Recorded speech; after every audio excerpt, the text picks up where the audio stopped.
Ayan, no? So, welcome for our today's lesson. So, last time we discussed, di ba, yung determinants, no? Kung paano natin kinukuha yung ating determinants ng ating square matrix. So, ngayon we will discuss one of the applications of determinants. So, that is the Cramer's rule on solutions to systems of linear equations. No? So, gagamit tayo ng Cramer's rule on solving systems of linear equations. Kasi 'di ba we have previously discussed yung sa Gauss elimination, no, and the row echelon form.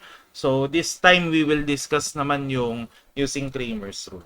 Okay, so gamitin ko tong first example natin. No? Rekta na agad tayo sa example para ma-appreciate agad natin or magets natin agad, no, paano ba ito gumagana. So first, no, I have here my systems of linear equation. Negative 4x sub 1 minus 2x sub 2 is equal to negative 12. And we have 4x sub 1 plus 8x sub 2 is equal to negative 24. So, paano ba natin to solve? Okay, so I have here, no? So, gawin ko munang augmented matrix yung ating systems of linear equation.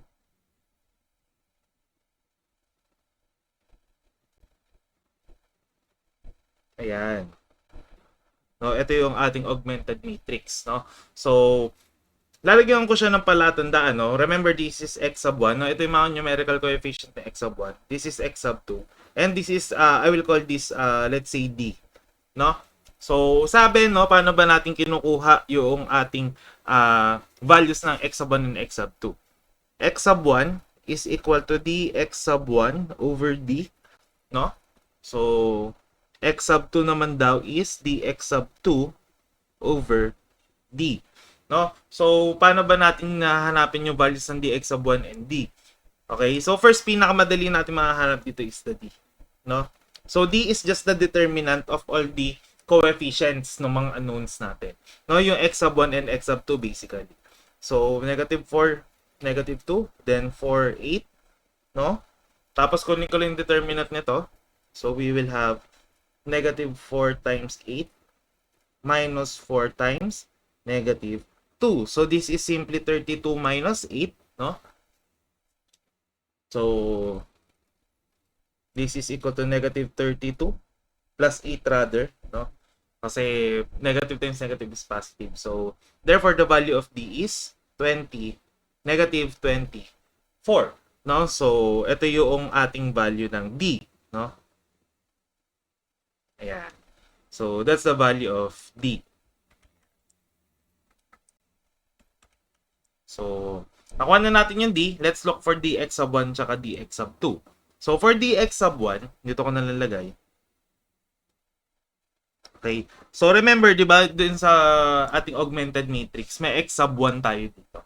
So, dx sub 1 is the determinant, no, nung matrix na kung saan yung column D is ipapalit natin dun sa hinahanap natin na unknown. In this case, x sub 1. Diba? So, ilalagay ko itong D doon sa x sub 1. Tapos, kukunin yung determinant. No? So, in this case, negative 12 to negative 24 and 8. So, kung saan siya nakapwesto, doon yung siya ilalagay. No? So, ayan.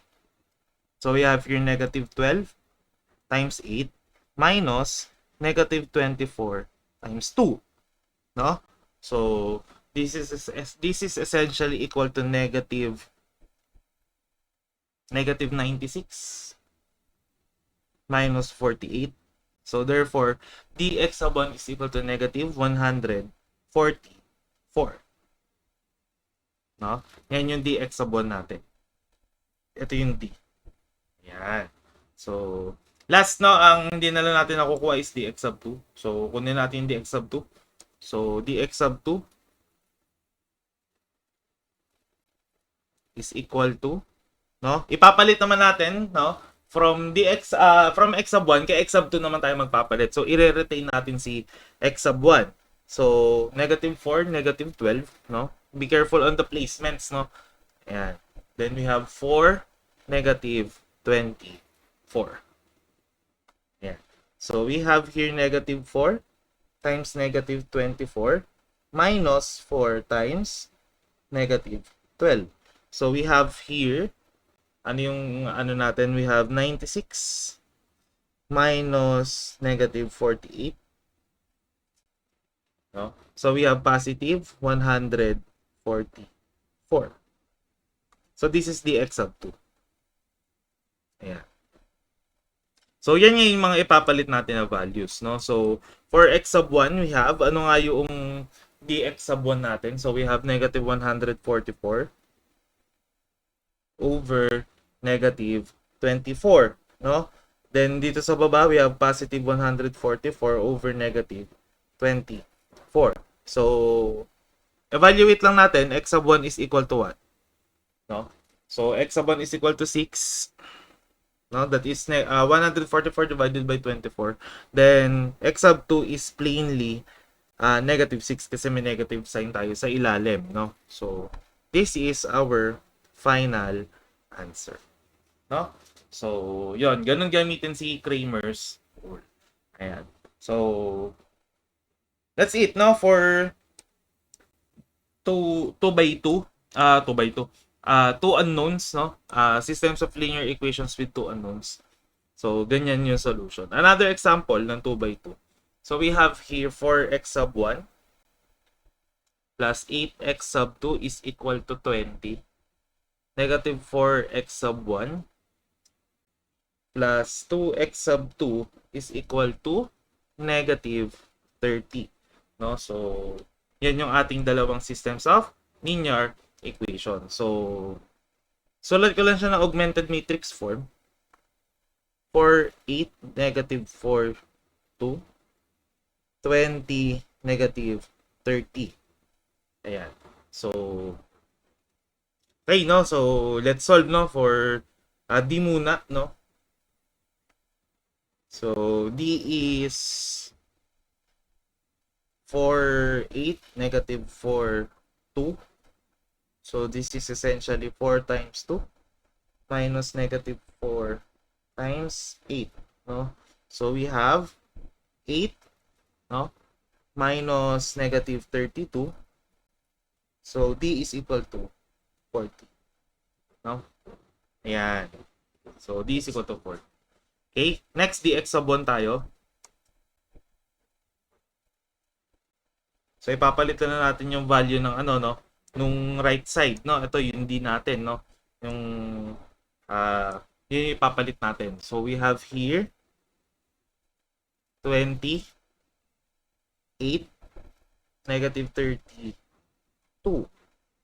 Ayan. So, okay, no? So, we have here 20, no? 20 times 2 minus negative 30 times 8. So, we have here 40 minus negative 3, negative 240. So, we have here positive 280. And this is for D sub 1, no dx sub 1. So, last dx sub 2.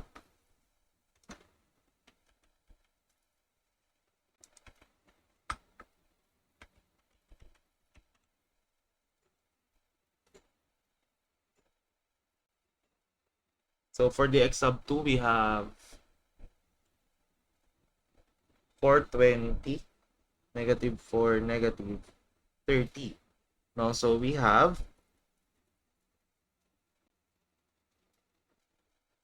4 times negative 30 minus 4, negative 4 times 20. So, we have here negative 120, no?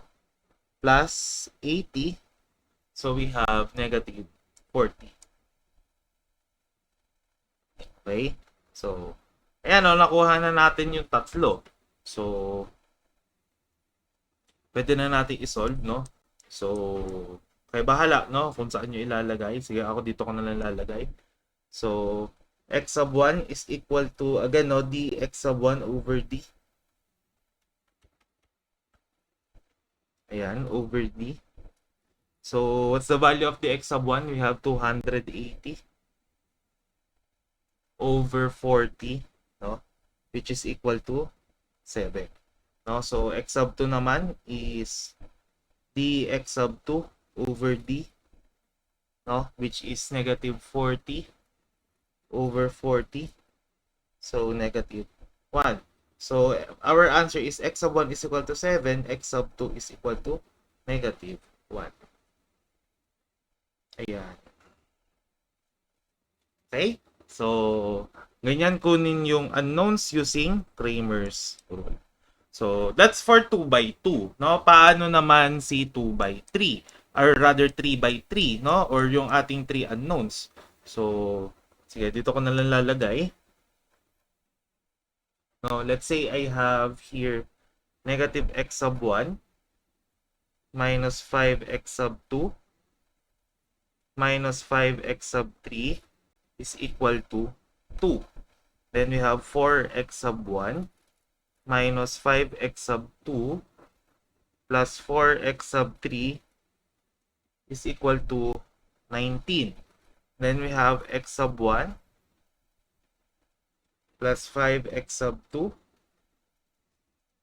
minus x sub 3 is equal to negative 20. Ayan. Ito yung systems of linear equation na pinapasolve sa atin. So, sulat ko lang siya in a augmented matrix. So, we have negative 1, negative 5, negative 5. Then, this is 2. 4, negative 5, 4. 19. Then, 1, 5, negative 1, negative 20. Okay? So, ito yung ating augmented matrix. So, again, no, D, yung determinant ng mga coefficients.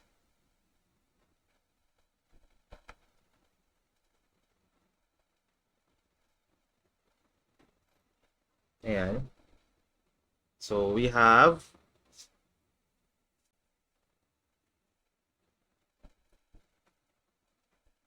negative 1, negative 5, 4, 5, negative 1. Plus 5. Bakit siya naging plus 5? Kasi negative ng negative 5. Diba? Then we have 4, 4, 1, negative 1.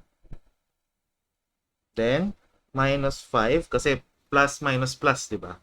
So, we have here 4, negative 5, 1, 5. Okay. So, let us solve. We have here negative 1 times 5 minus 20 plus 5 times negative 4 minus 4. Then minus 5 times 20 plus 5. So you have here, no? So this 5 minus 20 is negative 15 times 1 is positive 15. So we have negative 4 minus 4, negative 8 plus 5 is, times 5 is negative 40. Diba?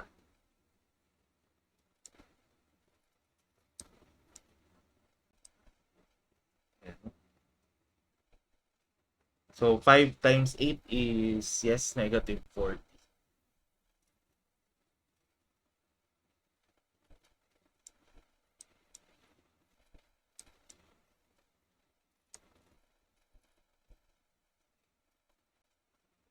Then we have here negative 5 times 25, no? So this is negative 125.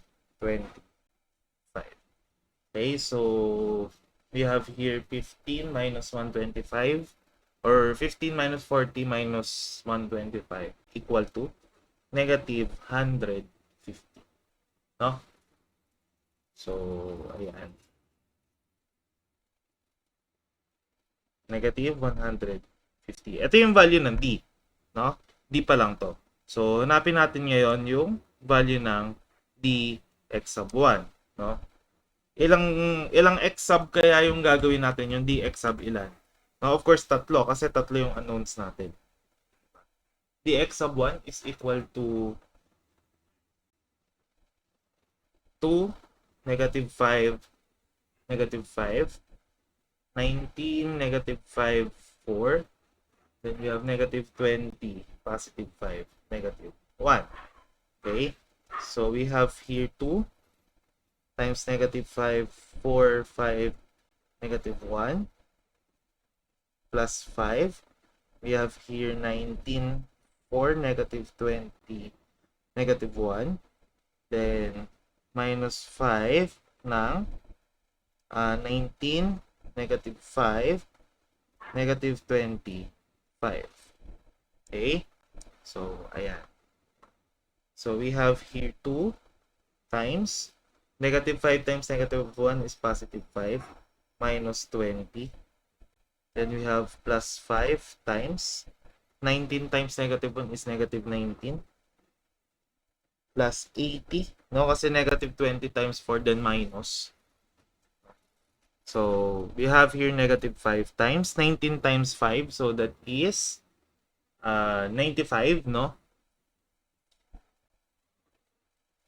So, negative times negative is positive, pero meron pa tayo isang negative. So, we have minus 100.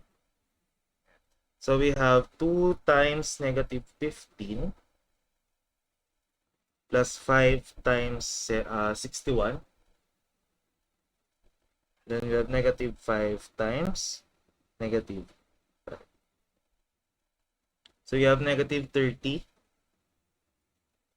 plus 305 plus 25 kasi negative times negative. So, we have 300. So, this is dx sub 1. No? Yung 300 natin. dx sub 1. Ayan. So, we have here next, no? Natapos na tayo sa dx sub 1. Then, let's proceed with, of course, dx sub 2.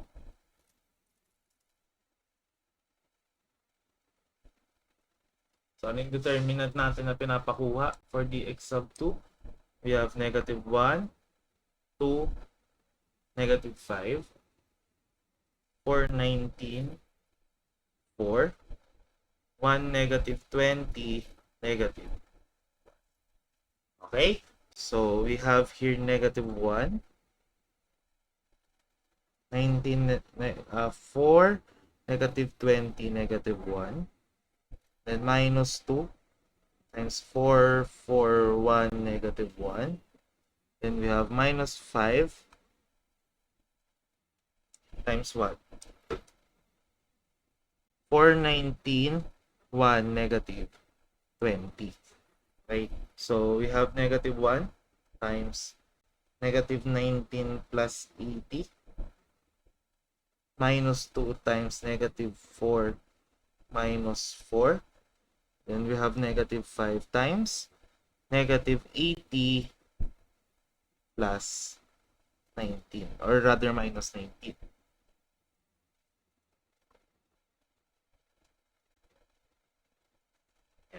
Minus 19. Okay, so we have here, no? Negative 1 times 61, no? 18 minus 19. 80 minus 19. 2 times negative 8. Then negative 5 times negative 99. So we have here negative 61, positive 16. Then we have positive 495, which is equivalent to 450. So, ito yung dx sub 2 natin, no? Tama? dx sub 2, yes, dx sub 2. Then last, no, dx sub 3.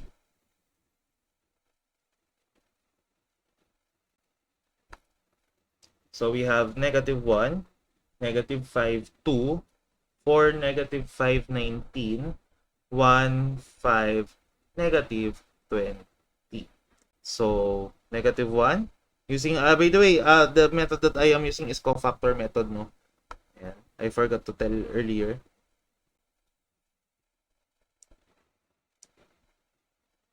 So, again, bakit siya nagiging plus 5? Remember, pag ano, di ba, alternating signs starting from positive. So, positive, negative, positive.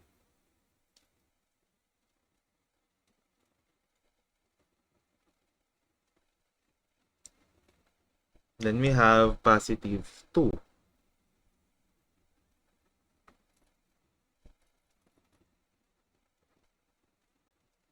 Yan.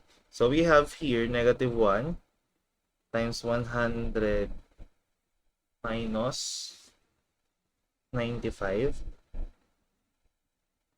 plus 5 times negative 80 plus, or rather minus 19. Then we have plus 2 times 20 plus 5. So we have here negative 1 times 5 plus 5 times negative 99. Then we have positive 2 times 25. So we have negative 5, then negative 495, then plus 50. So therefore, dx sub 3 is equal to negative 450. So yan yung ating tatlong dx na hinahanap, no? So, ang d doon, ang ibig sabihin nun is determinant, no? Nung cofactor ng x sub 1. Ganun yun, no? Ganun siya basahin. Okay? So, that's ano, no? Ayan, yun yung initial part. Tapos, ano na lang natin? Kunin na lang natin yung unknowns natin. So, x sub 1 is equal to dx sub 1 over d, which is equal to 300 over negative 150. Tama ba? Negative 150 nga ba yung ating determinant? Yes. Okay, dun sa baba. Negative 150. So, we have here negative 2. No? So, this is for x sub 1. Next, x sub 2. So, dx sub 2 over d. So, we have dx sub 2 is 450 over negative 150. So, we have negative 3. Then last, we have x sub 3 is equal to dx sub 3 over d. So, we have negative 450 over negative 150. So, we have positive 3. So, therefore, these are the unknowns, no? X sub 1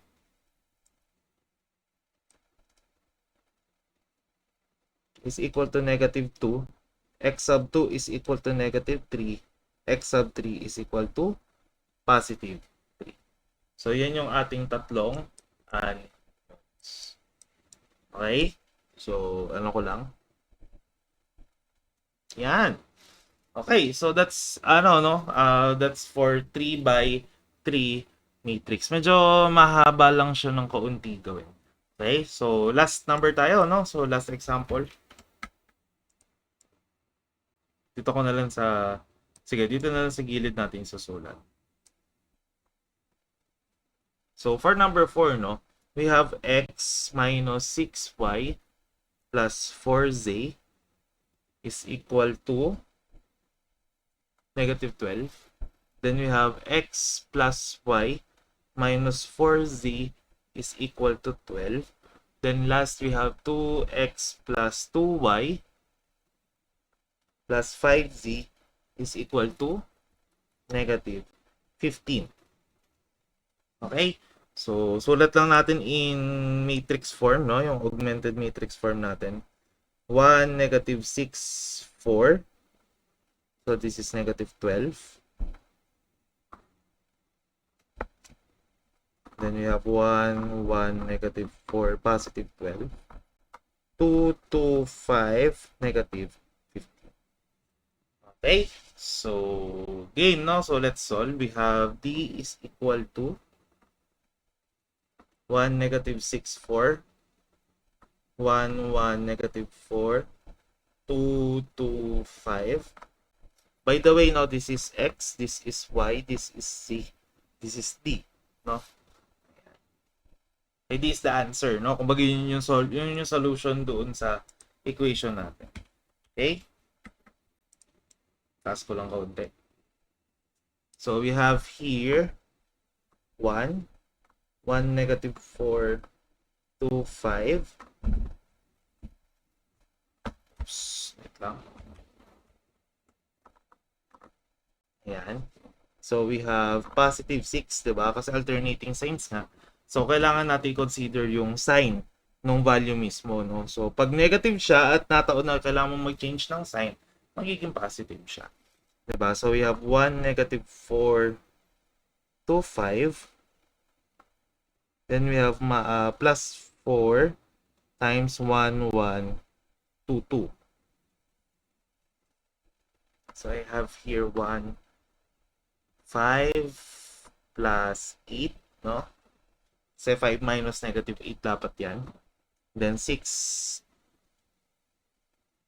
no? 6 times 5, then plus 8 din, no? Kasi this is negative 4.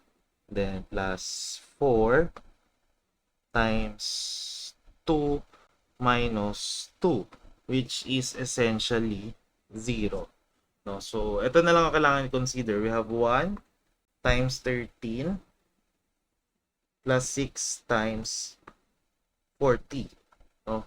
So, we have here, so 1 times 13, that is 13, obviously. No? Then 6 times, 6 times 13, not 40. 6 times 13, that is ilan? So we have 78, no? Plus 78. So, adding them both, we will have 91. So, this is the value of D. No? So, kailangan na lang natin is dx, dy, and dz. So, dx, no? Yung dx, kailangan mo lang i-substitute yung value ng D doon sa column ng x, no? So, we have here negative 12, negative 6, 4, 12, 1, negative 4, negative 15, 2, 5. Okay? So, ito ko na lang sulat sa baba, no?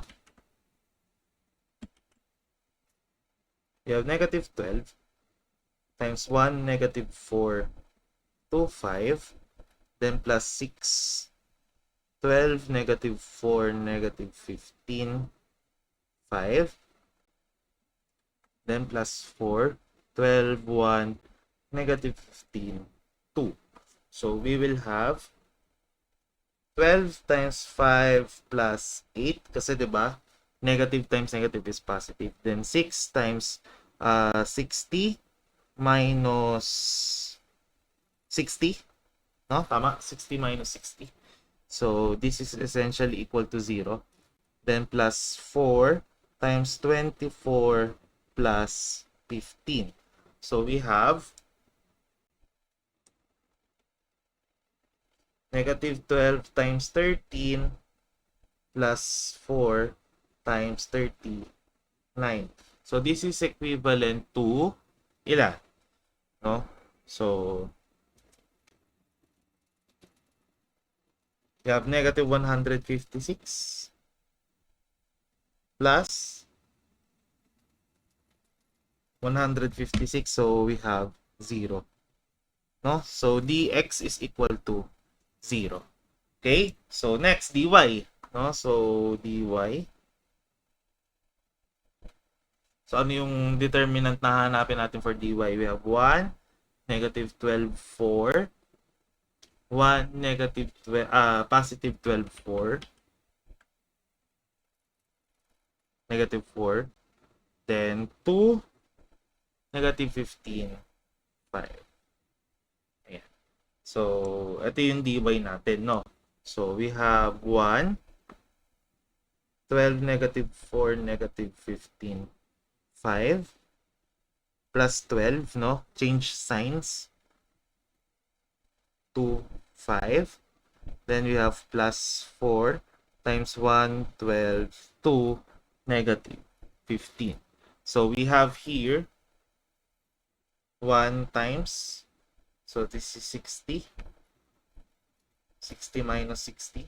So basically 0, no? Plus 12 times 5 plus 8, then 4, negative 15 minus 24. So we have 12 times 13, no? Plus 4 times negative 39. No? So we have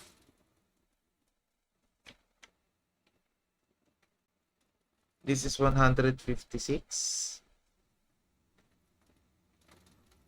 Okay, then minus 156. So, dx sub 2 is still equal to 0. No? Ayan. Or dy, no? Dx sub 2. Nasanay ako sa x sub 2 eh. Ayan. So, dz last. So, papalit natin siya dun sa pangatlo. So, we have 1, negative 6, negative 12. 1, 1, 12, 2, 2, negative 15. Okay? So, we have here 1, 1, 12, 2, negative 15. Then, alternate signs, no? 1, 12, 2, negative 15. So, minus 12 times 1, 1, 2, 2. Diba? Remember, going back to the properties of determinants natin, no? Pag same yung row, yung dalawang row natin, this is equivalent to 0. So, katulad kanina, diba? In-evaluate lang natin, pero essentially they're equal to 0.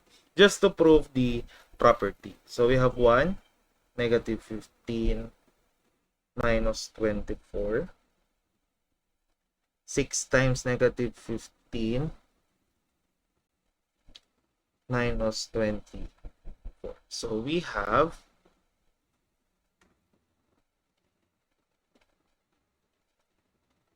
1 times negative 39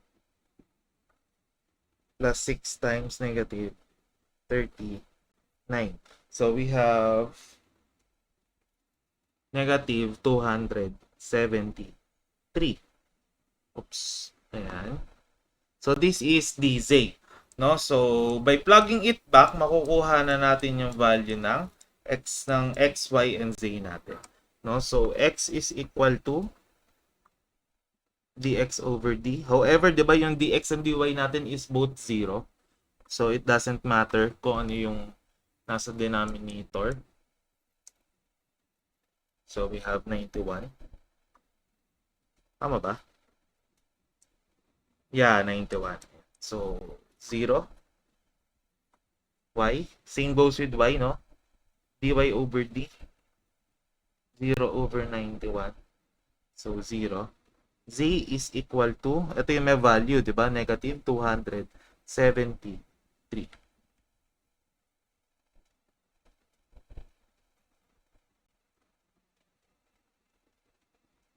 So, Z is equal to negative 3. Ayan. So, we have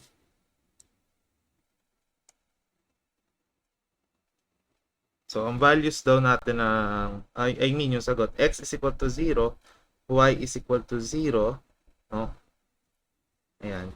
Then, z is equal to negative 3. So, this is the answer. Ayan. So, that's how you do Cramer's rule, no? So, ganun din, pag 4x4 naman, no? So, bali libang D yung kukunin mo kasi yung D, dx sub 1 up until dx sub 4, no? So, 4 unknowns naman yun. Okay? So, that's it. I hope you guys learned something. So, if you have questions, just drop it down in the comments below. So, I'll try to answer it as much or as fast as possible. So, thank you for listening. Stay safe and God bless.